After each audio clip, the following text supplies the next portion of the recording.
Well, we are, of course, in the book of First Peter, and just a quick sort of update, so we'll remember where we were and where we are.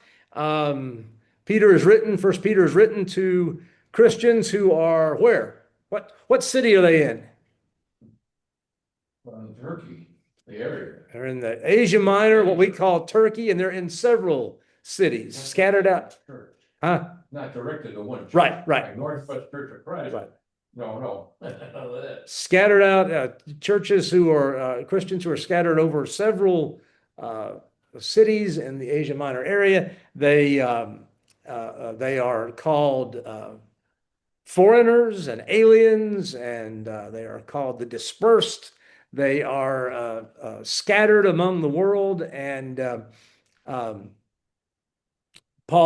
Peter reminds them, and as we begin, sort of early in chapter 2, reminds them that it is possible to be rejected by people, but chosen by God, and points to Jesus as an example of that. And that's significant, of course, because a lot of these Christians are going through persecution. They're facing obstruction, they're facing obstacles, they're facing people who are antagonistic against them, whether that is government officials or just their neighbors. They're suffering in this sort of rejection of society, and Peter reminds them, hey, you can be. Often, in fact, those who are chosen by God are rejected by people. And he goes on to call them, as we get to verse 9 or so, you are a chosen people, a royal priesthood, a holy nation, God's special possession, that you may declare the praises of him who called you out of darkness into his wonderful light. Once you weren't a people, now you're the people of God. Once you had not received mercy, but now you have received mercy. So he tells them in verse 11 and following that you are to, as foreigners and exiles, that's okay. It's okay to be foreigners and exiles, but you are to live a certain kind of life, abstain from the sinful desires which push against what God intends for you to be, and live good lives among the pagans.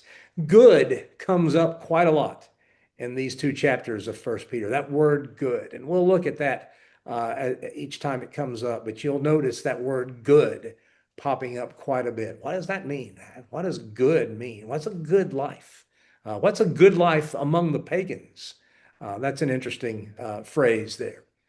Because he wants them, even if they're accused of doing wrong, he wants the experience of the pagans and even some of those who might accuse them to be that these are people who are living good lives. And that means certain things. And Peter uses a literary form that was common among Greco-Roman philosophers, the household codes. The household codes were just what it sounds like. This is how you are to conduct yourselves among the people and the relationships that make up your life. And Peter mentions three relationships. The first one we looked at last week, and we'll come back and look at it some more this week. Your relationship to those in authority, the emperor, the governors, these folks who are given the responsibility of leading. And what is the way they are to conduct themselves with these folks in power? What's the word that he uses? Submit yourselves for the Lord's sake.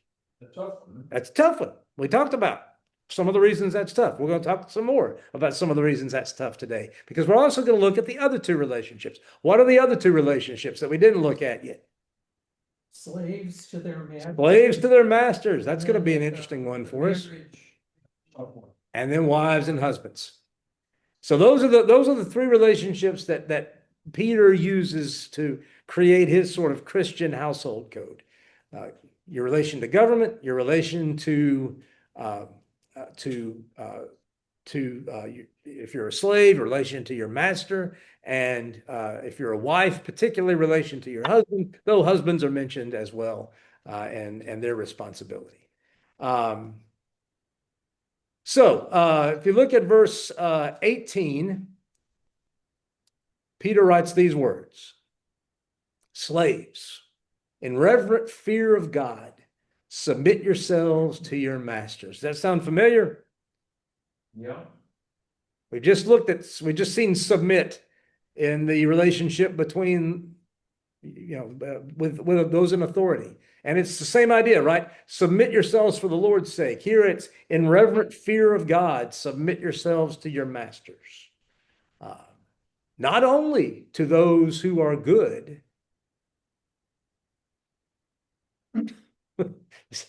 Sounds like I might have I've switched to a different language, it says. Confirm you're speaking English. I have not.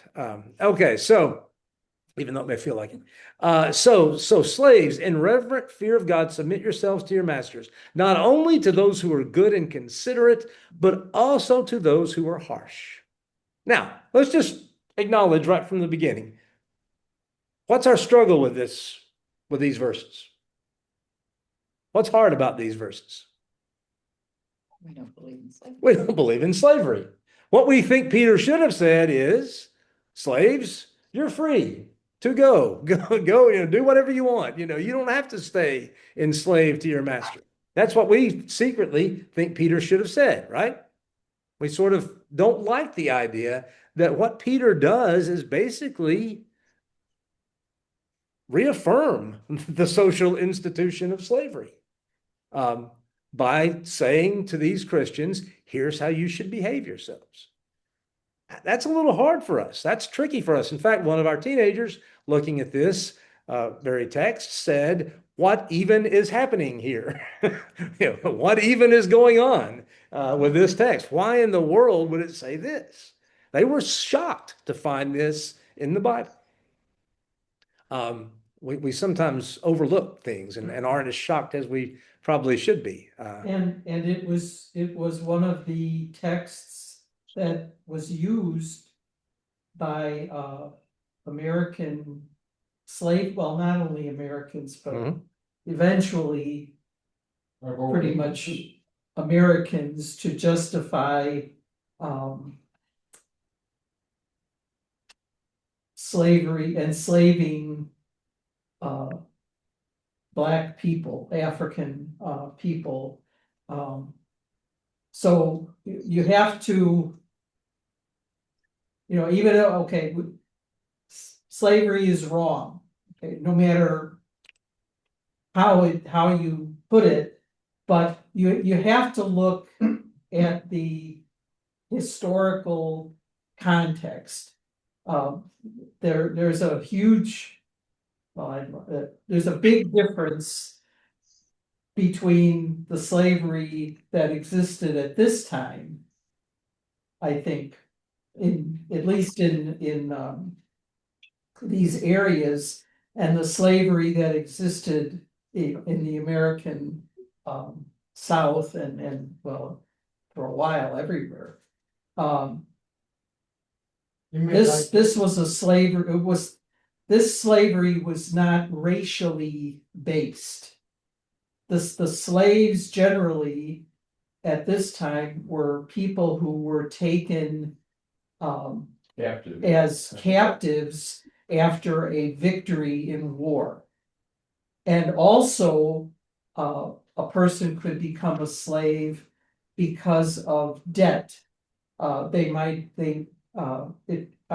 Parents often would basically sell their children into slavery to settle a debt that they had. So there's Parts of the world. a real difference, I think, in the reason, how people became slaves. The chattel slavery in the South was based on a real, an idea, these people are inferior to me. Yeah. And they not even Human. They live human, human. they're just an other, where I think. Slavery, any slaves in the South who dared to rebel against their masters were lynched, and which is why, of course, the abolitionist movement in the Sure. United States was heavily based in the civil rights movement here in the United States, since, Jim Crow laws were basically slavery by another name, that basically involved, it was the people who influenced the abolitionist and civil rights movements were heavily influenced by the Bible. Well, yeah, I mean, American slaveholders use this to say, well, the Bible says that, I don't know if it says slavery is okay, but it certainly doesn't condemn slavery. And I think like Abraham had a slave, probably a lot of slaves.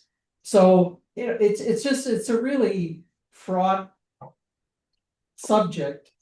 But you have to look at the differences between what slavery meant back then and what it was in the South. And then I think also, what's Peter's reason for giving this this admonition to submit yourself to your rulers, submit yourself to your master. It wouldn't do Christians, they were already being persecuted as it was. But if they tried to speak out against the existing order, the existing household rules, whatever it is, they would have been persecuted more and possibly even, I don't know, like run out of town or even executed. And Much of what happened to Catholic clergy during the French Revolution, Sure. when the French Revolution, which is purely secular, sought to nationalize church property, which is why we had an American Revolution that basically grants us freedom of religion, and Right. which means that prohibits stuff, any French style revolution from the secular revolution from coming. Yeah, well, I mean, the French were, they went, way overboard So, in what they were trying Right. to do. so yeah, I mean, and that's all very true. I'm sorry, I No, had no, to it's fine. say it. It's fine. No, that's fine. And it's all true. I will say this, if we could be transported back today to the first century Greco-Roman world where Peter lived, we would recognize slavery. I didn't understand it. We would I didn't know, understand that passage. we would know what that was. And it would be very similar to the slavery that we know about from the Civil War. People were owned by other people. Their work was owned by other people. They could be, other people had really power of life and death over them. Peter refers in a moment to, he says in verse 19, it is commendable if someone bears up under the pain of unjust suffering because they're conscious of God, but how is it to your credit if you receive a beating for doing wrong and endure it? Peter acknowledges slaves got beaten, just like in our world. There was a large scope, a large spectrum of masters in that world, and some of them, I'm sure, treated their slaves very well, and some of them treated their slaves badly. Hang on one second, Camden. And so the differences are absolutely, you're absolutely accurate about those. It's not race-based. A lot of it's ethnic based. You're part of a country that we've just defeated in war, so now you belong to us. And a lot of the same abuses took place. So it's still not a pretty picture, even though we sort of acknowledge the differences between the race-based slavery in the American South. There were some economic slaves. I believe economic slaves had slightly different, there were different It was restrictions over how you could treat economic It was slaves. well, it was indentured slavery. Yes, yes, yes. Usually, and It had And like there was a time limit, term- Right. of service where, say you indentured yourself for 10 years. After the 10 years, you were free. And if you had children while you were indentured, those children didn't belong Right. to, it wasn't, perpetual slavery for you and anyone in any of your Right. descendants. Right. So. That was different for sure. Yes, Ken, you said something? You said? So like what I was gonna say, was that, this was that there was no charge for race-based slavery, there was no charge, there's no criminal charge for an Asian, white, or Hispanic American to kill a black person who tried to run away. It's true. It's very true. Slaves could also be killed in the ancient world for running away. And Philemon, in fact, when Paul sends him back in that letter to Onesimus, when Paul sends him back to Philemon, there's some concern, and that's why Paul sends him back with this letter to Philemon, saying basically, you owe me your life. Let's be let's be fair. Let's treat him well. So I mean, it's still this difficult passage. And even though we see some differences, it's still this difficult passage. But you pointed out something, Diana, why is Peter interested in this? Why is he speaking to these Christians about their relationship to government, about their relationship to their masters, if they're slaves, about their relationship to their husbands? Why is he speaking to them? Well, a lot of them were, all of them were under these authorities. Some were servants. Christianity spread at first among the lower classes, among the servants, among the poor. Women were more likely to be Christians than their husbands. And so Peter's speaking specifically to this group of Christians who are, for the most part, would see themselves in at least some of these categories. And it's really interesting. He has a different take on it. And for him, Paul's very similar when he tells slaves, if you're a slave, don't worry about whether you can get released or not. You can be God's person where you are. And that seems to be Peter's point too. Wherever you are, you can be God's chosen people. You can be his royal priesthood. You can be his holy nation. And whether that is in slavery and you can do it under in the context of your relationship with authority, you can be God's people. And that's what he is most concerned with. Now, Paul will say to slaves, if you can get free, by all means, get free. That's 1 Corinthians 7. But Peter doesn't really mention that, but I imagine he'd feel the same. But his point is embody Jesus in what you do, right? If you suffer, that's okay if you suffer unjustly, because Jesus did. And so just continue to bear up and continue to do good. Don't receive a beating for doing wrong. What's that to your credit? You've done wrong. Instead, he says, suffer for doing good and endure it. This is commendable before God. To this you were called, because Christ suffered for you, leaving you an example that you should follow in his steps. He committed no sin, and no deceit was found in his mouth. When they hurled their insults at him, he did not retaliate. When he suffered, he made no threats. Instead, he entrusted himself to him who judges justly. So Peter says, look at what your Lord did, right? He suffered unjustly, and he didn't open his mouth, and he didn't return insult for insult. And so you suffer like him, is what he tells them. Now, again, that's hard for me to hear. And it would be hard for me to say to someone who was living in unjust circumstances, suffering unjustly. It would be hard for me to say to them, suffer like Jesus did. That's a hard thing to say to somebody. And we'll keep talking about that. Is there a caveat anywhere in here? That, okay, you submit to authority, you submit to but. What about if they ask you to do something that's contrary to your conscience as a Christian and you, what you feel is your duty as a Christian to follow? Now, I don't think, Now, of course, that's why we vote.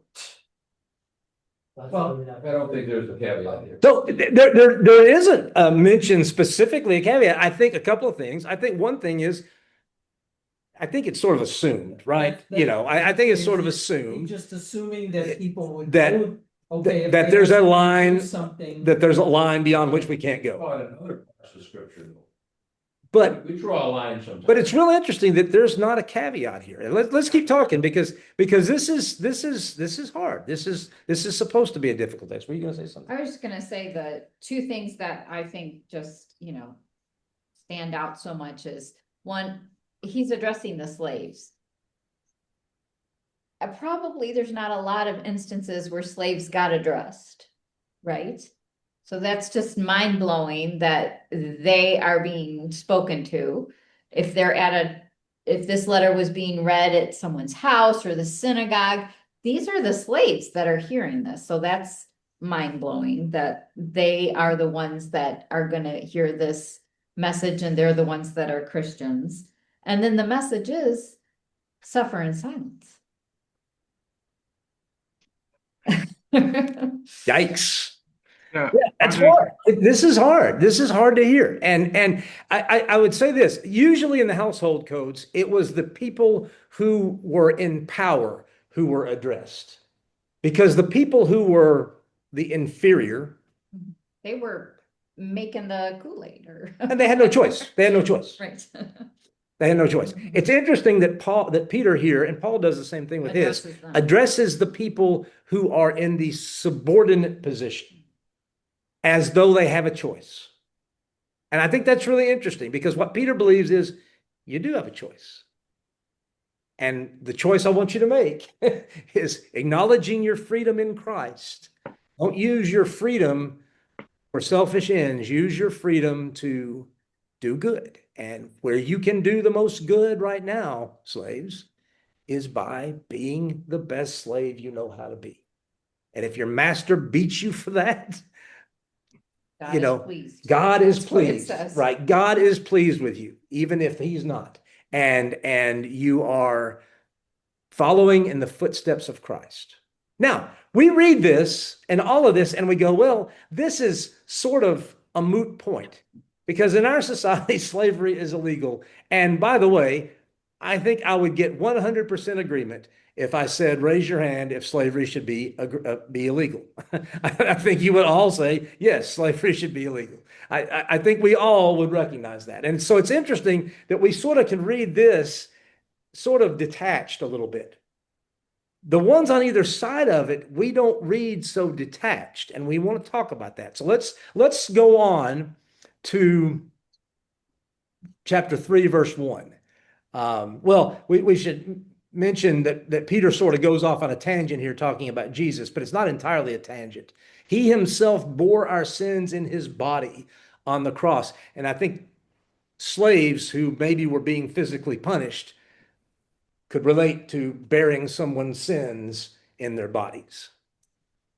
So he's, again, Jesus led the way for you in this.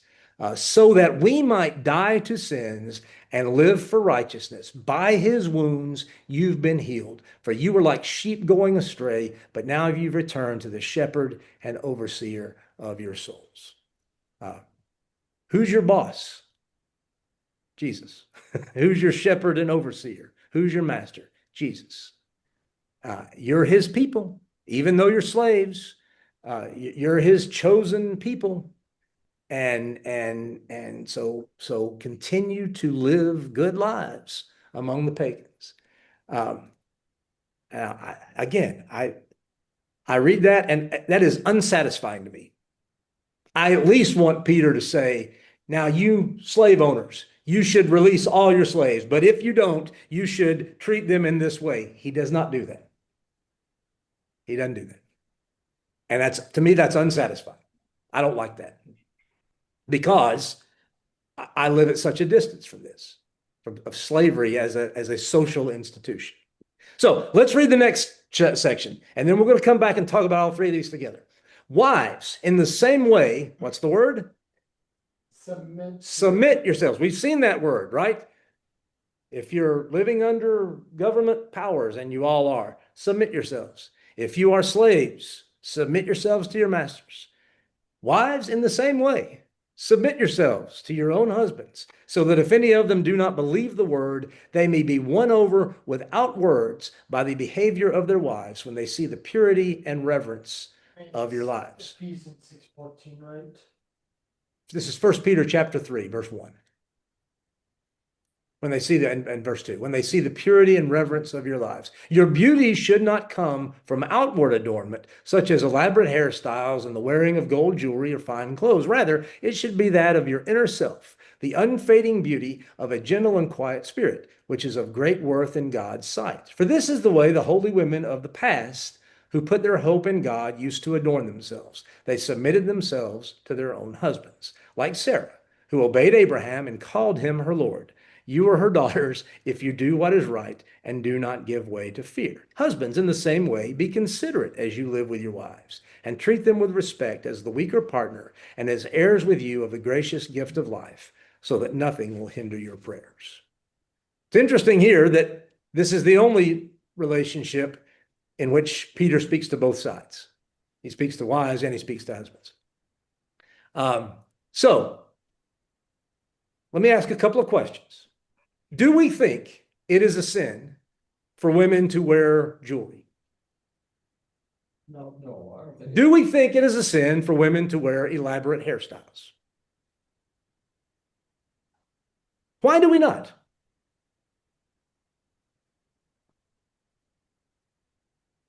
By the way, I agree. Why do we not think so? It doesn't say it. It seemed like It says don't do it. It says don't do it. It says don't do it. Concern yourself. Which most of the time in scripture, when we see don't do something, if we then go and do it, we'd say that's a sin. But we don't say that here. And I wonder I don't think Peter is condemning whoever will wear jewelry. okay. But whoever will wear it to attract somebody into another level. Those are the things. We have people, all they think is about jewelry, clothing, these kind of things, and then looking down upon others. But he's advising the Christian not to be that type of people. That doesn't condemn you not to wear jewelry or nice clothes or those kind of things.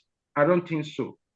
But coming back again to where we started from, I was thinking about the slavery as Peter was talking about.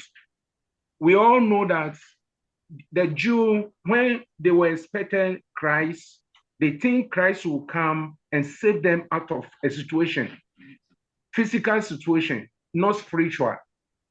But Christ came by the spiritual way to save us, Okay. which they are not agree with, and they don't accept it. Good. Now, slaves and their masters and the government, the Christian fraternity, like the apostle, as they go out there, they took example of Christ as he submitted to the government and the society and do everything under them. And two, mind you, in a sense that if you preach to somebody, take down, oh, Christ is coming to take all your burden away, you are now free, and this kind of, you are putting something to his mind or her mind that he is free from either the situation, the physical situation that she or he is, that they shouldn't. And after they preach in the spiritual manner, they want to tell them the physical manner that still you will go through this. You shouldn't rebel against it. Okay. You shouldn't rebel against it. All right. because this one is came to live with us. But now, as our mother Diana was saying, we don't have the kind of slavery that time now. But we have the government pursuing things that the Christian don't like. But sometimes Christian decided not to talk, all because of, this kind of, things. Okay. Yeah.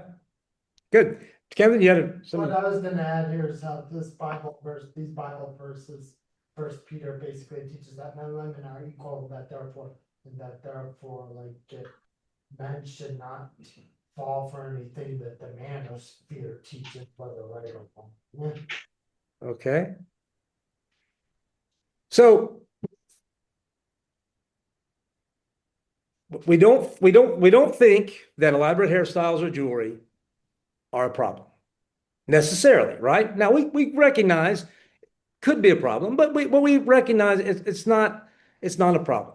Fine clothing, that's not the issue, right? What's the issue? Well, Peter wants her to show beauty from her gentle and quiet spirit, which is of great worth in God's sight. Yeah, that's to be. So as a woman who's not gentle and quiet, is she not accepted by God? That's interesting. So we go on here about to talk about submitting ourselves to our own, submitting themselves to their own husbands, like the women of old, like Sarah, who obeyed Abraham and did what? He left Call off, him Lord. What? Call him he Lord. left off a lot. Left That's off a where it is. lot. He did leave off a lot, yes. Yeah. He deletes some things that Sarah, some things about that relationship, doesn't he? But it's interesting. Sarah called him her Lord. So do we think that Christian women today should call their husbands Lord? Or let's ease it a little bit. That was a word that was used, kurios, a word that was used often just like we would use the word sir. So should you call your husband sir? Is that what Peter's getting at? It'd be nice. It'd be nice, Dan says. It'd be nice. So here's my point. Here's my point in all of this. We read about slavery and we recognize there are things in our culture that don't fit with that. And so we recognize, okay, let's acknowledge that.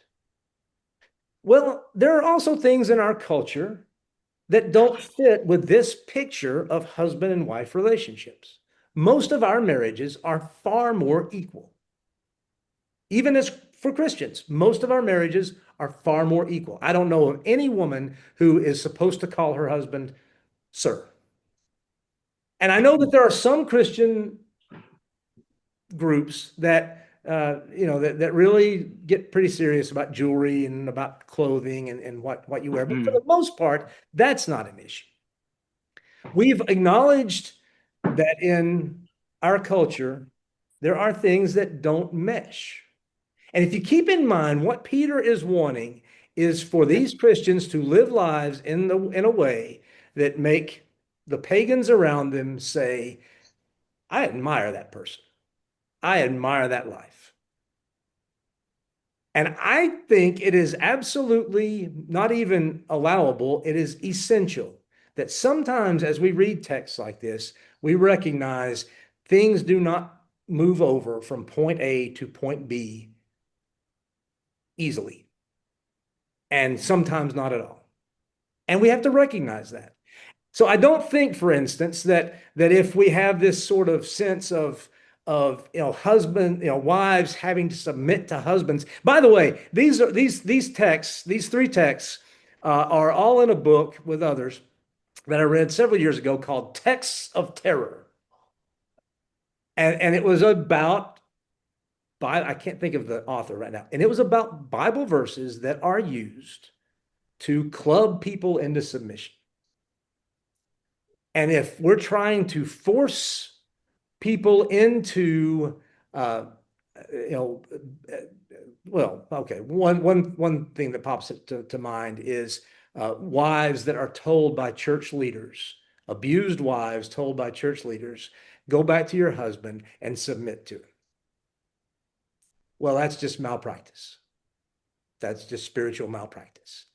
Don't send a woman back to an abusive relationship telling her that she needs to submit more. What you'll do is get her killed. That's wrong. That's not the way this text should be used. No. Ever. Not ever. Sometimes we in more in less extreme circumstances, sometimes we make people feel like their marriages should look a certain way because Peter says, wives, submit to your husbands. I don't think that's what this text should be about.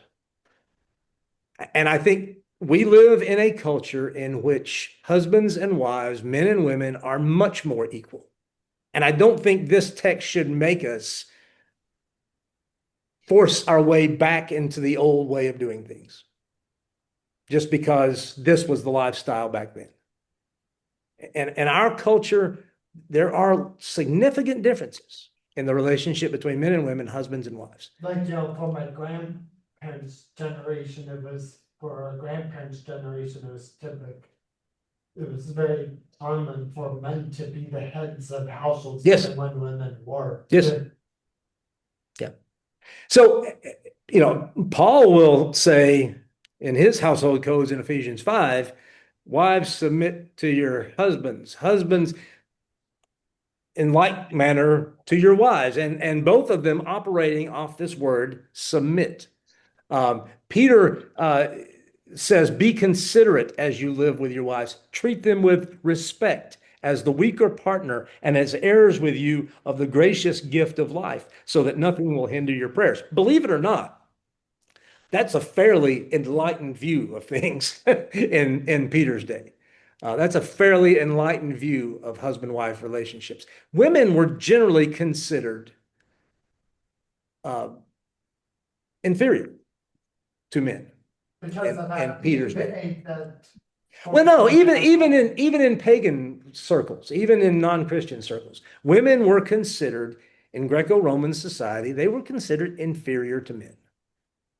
Mainly because they didn't inherit. They didn't inherit, they didn't have the same physical strength, they couldn't do, they didn't have the opportunities for education that men had. There were all sorts of reasons why, many of them just social, just sort of assumptions.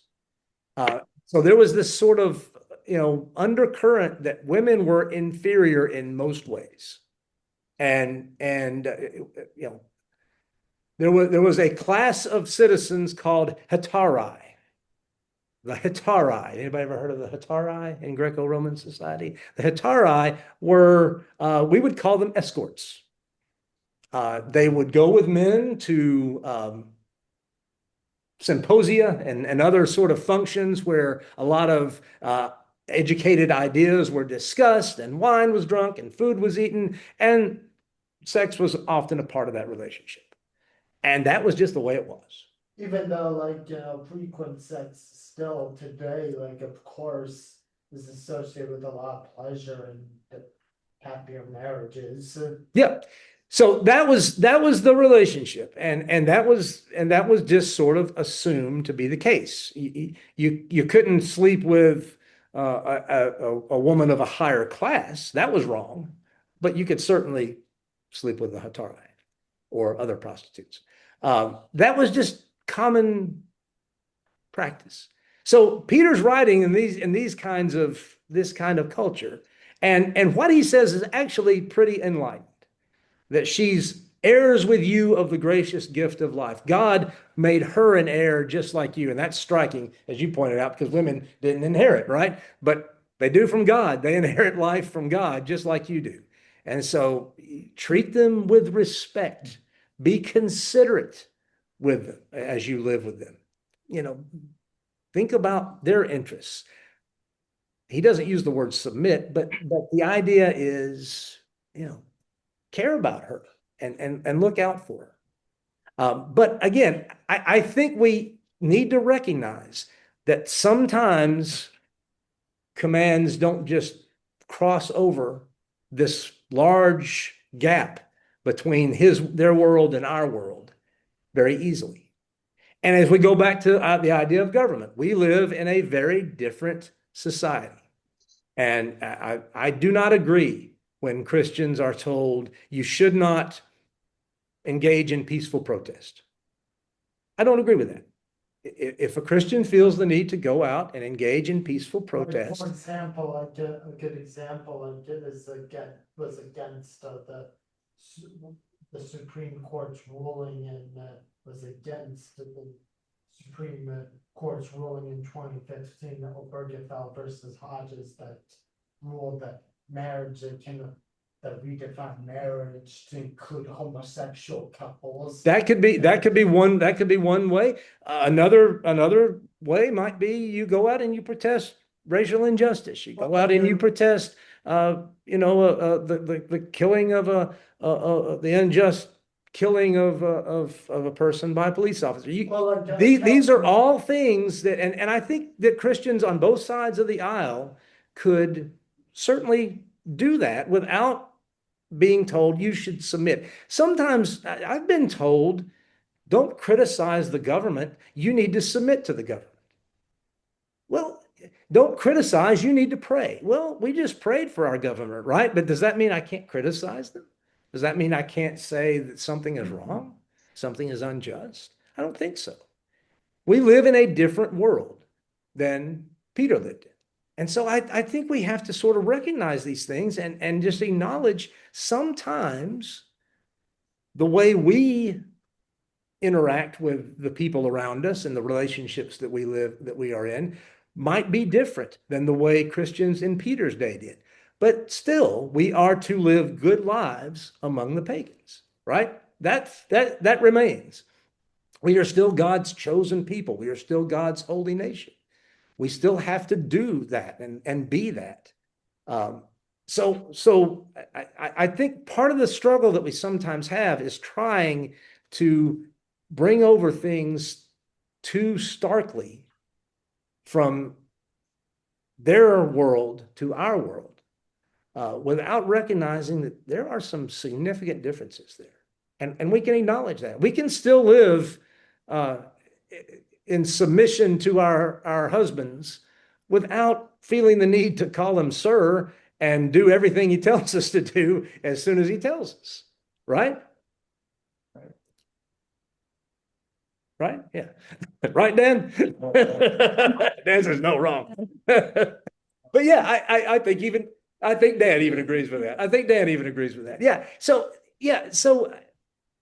and so that's all I'm getting at here is that one of the reasons we have such a hard time with this chunk of text is that sometimes we think it has to fit us just as exactly as it fits here in the text, and it doesn't work. Like I said about Sarah, he picked Yeah. one little thing about Sarah, right. and there was a lot. Yeah.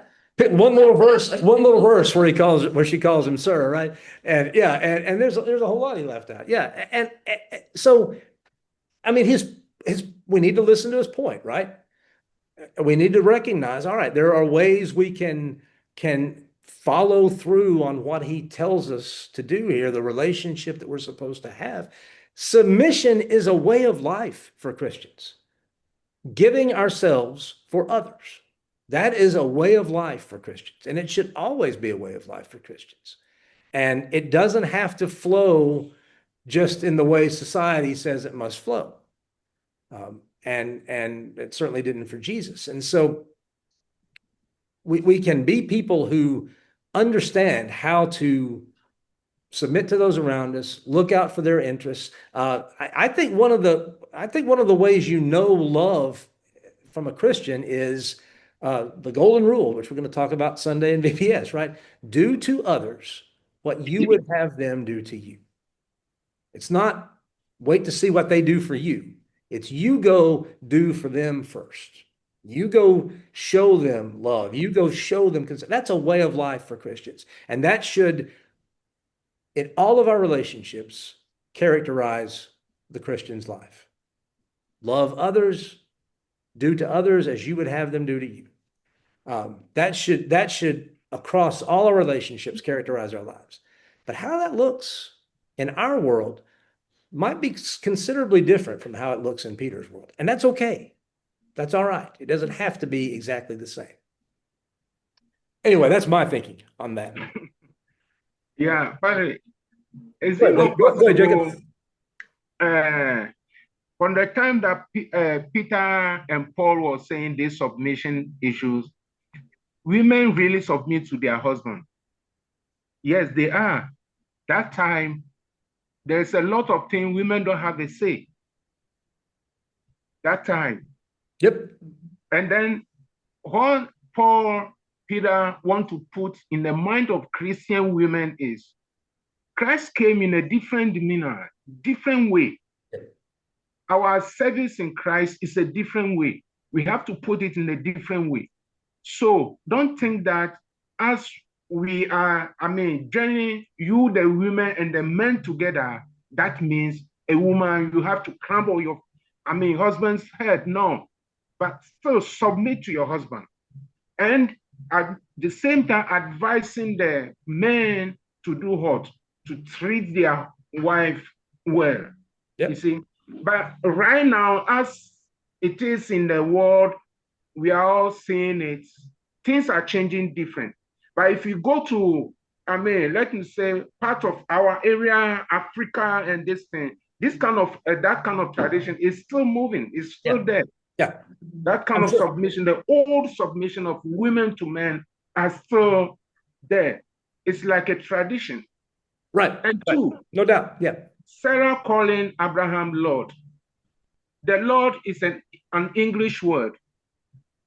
If you go to our area, we have wife calling their husband Lord, Lord, Lord, many ways, because of the language barrier. If you unless you translate into the English before you can see that, hey, the word how this woman is calling the husband is Lord, not anything than Lord. It's quite easy for them to call their husband Lord.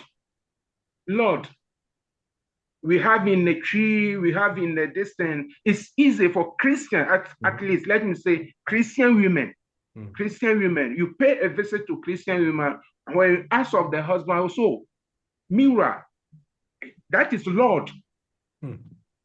My Lord is in there. But the way he's saying our language, if you are not, through the meaning of the language, you will not understand it.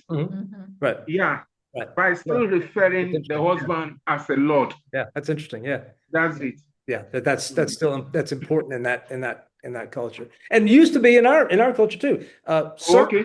Sir was a common, 100 years ago, 200, 150 years ago, Sir was a common way that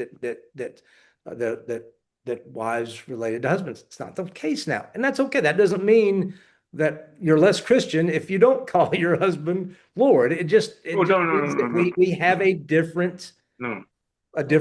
We have a different vocabulary, a different way of showing that and showing that considerate, Like, mutually submissive relationship. Yeah. like in that type of mutually submissive relationship, of course, men and women, husbands and wives now call each other by their first name. More often, or honey, sweetie. Marriage has different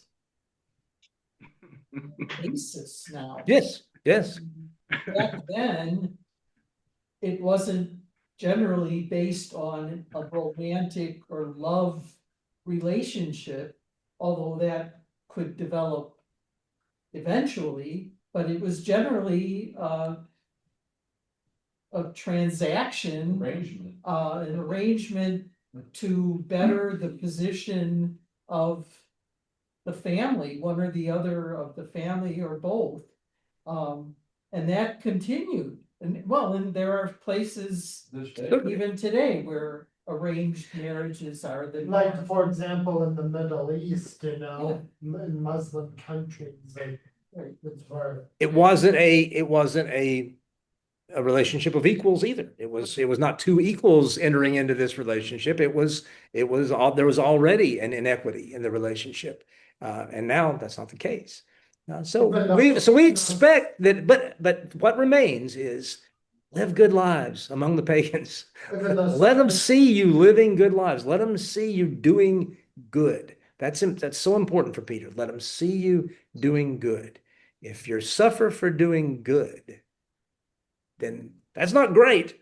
We don't want to say that doesn't matter, but that's better than suffering for not doing good. So if you got to suffer, you suffer doing good. And in doing that, you follow in the footsteps of Jesus. We got to stop. We will pick up there next week. But I hope that was somewhat helpful as we sort of deal with these very difficult passages that we really struggle with sometimes. Thanks a lot. Good to see everybody. Appreciate all your thoughts and good comments. And we'll talk to you soon. Good night, everybody.